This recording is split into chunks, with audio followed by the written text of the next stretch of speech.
You are listening to an American Free Press podcast. Joining me on the line is Mark Anderson, AFP's roving editor, where he is right now in Watford, England. Right, Mark? That is correct. June 5th, we're starting out our coverage, Team AFP, you might say, of Bilderberg 2013. That's myself, having taken over for Jim Tucker, along with Pete Papaheracles and former Congressman Jim Traficant, kind of divvying it up and coming at it. Every Bilderberg conference is different, and it promises to be a challenge, but we're ready for it. So you left yesterday, right, from the United States? That's right. It's been a tiring day. The first day covering Bilderberg always is. But we've done some scouting, and we're having a lot of conversations with a lot of people. I am, especially tonight where I'm at, and learning everything we can. And there's been some new developments, although we're on the cusp here, or the eve of Bilderberg. There'll be a lot more to report, of course, in the next 2, 3, 4 days. I've never traveled across the pond. What time did you leave here, East Coast time? It was around 7 p.m. Actually, I was in Chicago, so that was Central Time. If you fly over the pond, you are going forward in time. It's later where you're going. It's kind of tricky, but we ended up getting in, I did, that is, about 8:40 a.m. local UK time. You're basically just flying overnight, going at the sun as the sun is rising to meet you. That's pretty cool. So it's 5 hours difference, so it took about 7 hours. Yeah, a little bit more maybe, but in that ballpark, that's correct. And right now, your time, I guess it is 10 o'clock or a little bit after 10 p.m. That is correct. So you've been going the whole day, basically. Yeah, aside from a little bit of rest, just gathering some intel, talking to people, talking to the local press, reading the local press, just getting the whole skinny on how much awareness there is as this thing shapes up. One thing that some contacts of mine found was the people living around the Grove Hotel, this very posh place on a very spacious, beautiful, hilly piece of land where the Bilderberg Group is meeting. The people living around a very nice area around the perimeter had no idea why there were police helicopters flying above their houses today and why there's such a huge police and police canine presence. The Bilderbergers don't even bother telling the neighbors that their tranquility is going to be upset. Well, that's because they're the elite. They don't care. Yes, it's true, but you'd think they could at least engage in some niceties like that just for formality's sake. But I guess not. I guess they don't even do that in their, secretive and undemocratic and unaccountable world planning that they do year after year. Yeah, if you think about it, right, let's say the police department notified the citizens what was happening. I think it's the Hertfordshire Police Department. And they went out and told every citizen, look, we're going to have a bunch of people coming in around this date and just want to let you know about it. There's going to be increased security. Well, who's coming here? Well, these people who meet to talk about, the future of the world, that's all. What are they going to say, right? That's true. As soon as you start talking about it, you have to keep talking about it. Exactly. Very well put, Dave. Exactly. But on a slightly more serious note, one thing that's going to be going in American Free Press on the front page that I wrote to combine with some other contributions from others is about an apparent move on Bilderberg to call for a global profit tax or something along those lines. And what seems to be afoot is that the Prime Minister David Cameron's 10 Downing Street administration has been engaging in kind of a shadow boxing with Google, talking about, well, Google needs to pay a better share of their UK taxes. And Google's going, no, don't make us do it. Don't make us do it. But some informed sources here are telling me that it's kind of a Punch and Judy show to get the public riled up over it. Oh, those darn corporations, those rapscallions, they do need to pay more. But then when it comes around, they'll slip out of the tax and they'll slip the tax around your neck and mine in terms of the middle class once again having to pay and pay some more. Well, that's what we're here for. Now, of course, Bilderberg nowadays, compared to even just 2 years ago, is a completely different event. You know, because you've been to the last couple of Bilderbergs. I don't know how many you've been to. How many have you been to? This is the fourth. Bilderberg is starting, I guess, tomorrow, right? The 6th to the 9th. They'll start rolling in about noon, 1 o'clock. Well, now it's turned into this pretty amazing event where not the mainstream media, but the alternative media has all of a sudden awoken to Bilderberg. And besides Alex Jones and all the other folks who try to bring alternative news to the wary masses, they're doing a pretty good job on Bilderberg. They even have this, and I don't know if you heard about this, but this Bilderberg Fringe Festival. Yeah, I wrote about it, although I didn't go into it in great detail, an issue or two ago of American Free Press. There is some question now, however, because once you get here, you learn new things and new developments and you get a clearer view. There is some question on the scope of the Bilderberg Festival, the Fringe Festival, whether it will go off quite as planned. Maybe it's a lack of funding that came up. Maybe it's some other regulations or rules by the local authorities. There's still going to be speakers and media tents, as AFP has reported, but whether the festival will be a full-fledged outright festival in the true sense of the word is somewhat open to question. So we'll see. I'll know a lot more about that tomorrow and the next day. But yeah, they're trying to create more of a sizzle about all this, in part to attract more people's attention and more media's attention. Maybe it kind of downplays the seriousness of Bilderberg in its own way, but on the other hand, it calls more attention to it. So we'll see what happens if the festival goes off as planned in the full sense, and what exactly the results are. Are the results the way they're hoped for? How will the people react? And that's soon to be revealed. Do you know anything about these people who are putting this festival on? It was mainly organized, at least in terms of the idea, by Charlie Skelton, a Bilderberg commentator with The Guardian in England, and his wife, Hannah. At least they got the idea. I mentioned in AFP that a slightly obscure group called Passing Clouds was floating the idea, and they have a meeting place at a London address. I have not met them in person, but that too is a little bit of a topic of conversation and speculation right now. People are being a bit mum about who exactly put up the money. There's some estimations that it would take several $1,000s to throw a real festival and have bathroom facilities, portable bathrooms, and have some police permit costs, regulations. It's a new thing to Bilderberg. I've been in it 4 years. Jim Tucker, of course, who recently passed away, God bless his soul, was in it for over a quarter of a century. And I don't think anything quite like this has ever happened. So therefore, we really don't know what to expect. But we'll find out a lot more about the sponsors. Hopefully, it'll have the effect of calling more attention to the people that live in and around Watford, right around the perimeter of the hotel. And so more people, the average person, are just saying, what is Bilderberg? Because that's what we want. We want people to ask. But AFP, of course, American Free Press, our job is to give them a serious answer, to say, this is elite gathering once a year of the very creme de la creme of royalty and bankers and media moguls and prime ministers and finance ministers. They don't get together to talk about badminton. They don't get together to talk about fox hunting. Google, Dave, Google had a forum here right before Bilderberg did at the same hotel, at the Grove Hotel. You know how much Google spent per day? Go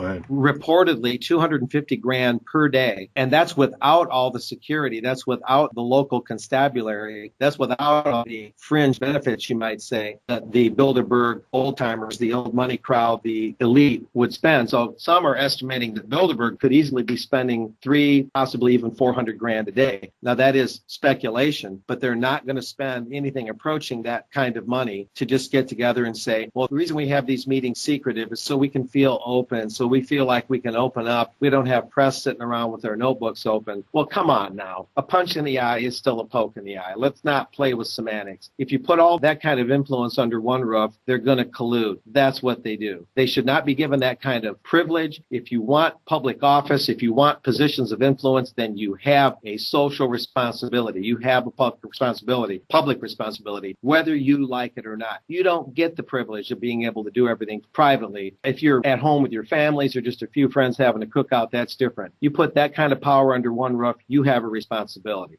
Yeah, that's well said. Absolutely. Have you come into contact with any other like-minded individuals? You mean in terms of the people trying to expose and explain Bilderberg, you mean? Yes. Yes, certainly. There's editors with a noted newspaper here, the UK Column. There's other freelance journalists. Of course, they're multiplying like crazy, especially since last year in Chantilly, Virginia, at that Bilderberg, where there was a lot of real-time internet streaming going on, more so than ever before. That was the big change last year in Virginia. Lots of internet streaming, lots of real-time video at the scene of Bilderberg. The Washington Post finally coming out of hiding and reporting on Bilderberg, rather than just sending their CEO and saying nothing about it. That's Donald Graham. This year, though, I called the Washington Post, footnote here, and talked to a lady that works for Donald Graham, and she was so lackadaisical, Dave, so indifferent to the whole thing. Yes, Mr. Anderson, I've heard of Bilderberg. Well, I really don't know what's going on there. It's really just kind of a private affair. It's really not a big thing. That kind of sentiment, that kind of comment. Same thing with the Wall Street Journal. Well, Paul Jagot of the Wall Street Journal editorial page, one of the editors, he used to go, but the press isn't allowed in. So it's not that big of a deal to us, the Wall Street Journal told me yesterday.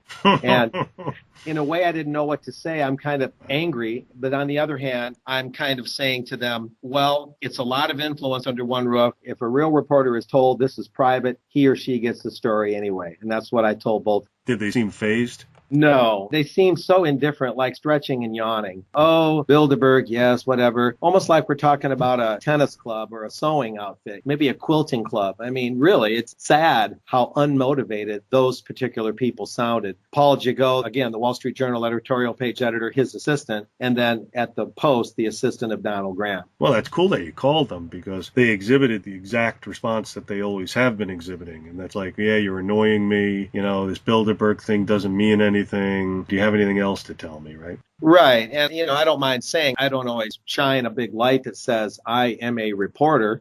Sometimes they get calls from so-and-so that are a disgruntled reader. They get calls from lots of people that are lots of things. And they need to hear from many different angles that readers as well as other press and observers are unhappy with their laziness and their indifference. That's great. I'm glad you called them. That's perfect. There's other emails and notes that have went out over the last week or two, not just by me, but by a number of people I know, trying to get a response, trying to say there's something happening here above and beyond the ordinary. There are some scandals involving UK politicians, and those scandals involve UK politicians that often happen to attend Bilderberg meetings. And that, of course, draws a line from the scandal to Bilderberg. Kenneth Clark, a UK official here, is one of them. There could be something potentially, I'm being very tentative, but potentially quite explosive there. I can't disclose what it is in part because I don't totally understand it, but keep the name Kenneth Clark in mind and we'll see what shakes. I took a list at the people who are going to be there. Pretty big names. You got, I think, a couple of prime ministers. You've got the Chancellor of the Exchequer for the UK. That's Osborne, right, if memory serves? I don't remember the name. The monetary people are particularly important because there's a reorganization of the Royal Bank of Scotland going on here right now. There's that global tax I mentioned where they're doing the sleight of hand. Banking is such a huge thing with Bilderberg to keep the usurious system that enslaves all of mankind in place. Right. It's mostly bankers. Right. Yeah, and the think tanks are huge. The people that do all the heavy intellectual lifting on the behalf of these moguls and these mountebanks and these gilded gangsters, as I call them. Yeah, you're right, Dave. Although the list that's out right now could probably be refined a little bit. There might be a couple names to add. There might be a couple names to subtract. But the list alone, I think, should be hand-delivered to all the people that live around the Grove that were out today going, what are all these helicopters doing above me home? There you go. They do talk like that. I mean, it's late. You're probably just going to crash and get ready for tomorrow. So what's on the agenda for tomorrow? Well, really, the arrival of the elite. Here come the black sedans. Here come these buses that bring 9 or 10 of them in at a time with the darkest tinted windows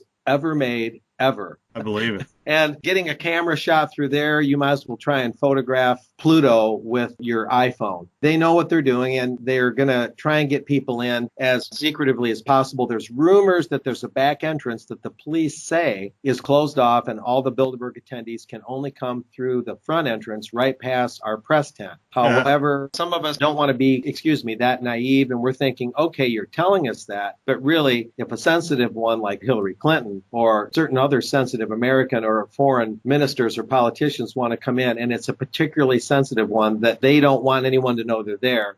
Come on. If you wanted to bring them in the back way, you could. Let's not mince words here. And what's her name is going too? Christine Lagarde. She's the head of the IMF.